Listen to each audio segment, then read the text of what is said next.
Shivanshu recording studio बानावर किशोरगंज।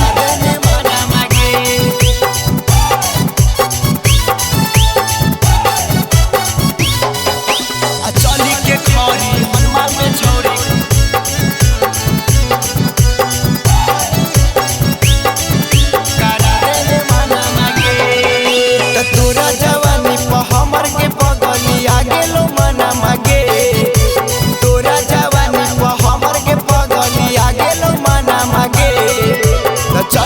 खरी हनुमान में छोड़ी करा देने माना मागे। तो चली के खरी हनुमान में कहियो करा देने माना मागे। जब से देखलियो के पगली ढुकौ न खाना मागे। लेकिन जब से देखलियो के पगली ढुकौ न खाना मागे। चली के तू खरी हनुमान में छोड़ी करा देने माना मागे। चली के खरी हनुमान में छोड़ी करा देने माना मागे। करा देने माना मागे।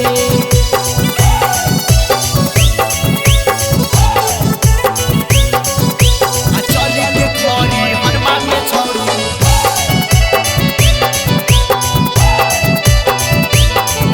करा देने माना मागे। रोजे रोजे तू बनावा ही इंस्टा पर लावागे। जब से देखलियो के पगली लगे लो दिलावागे।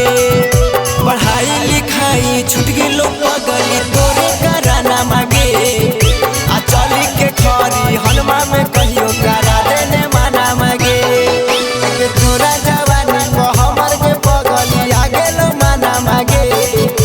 चली के खरी हनुमान में छोड़ी करा देने माना मागे।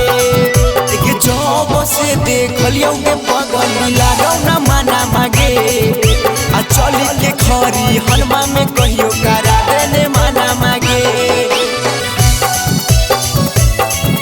करा देने माना मागे।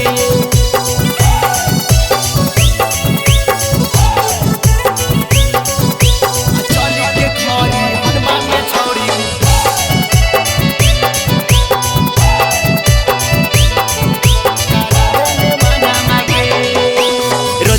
प्रेमी के तोरे कराना लागौ न माना मागे।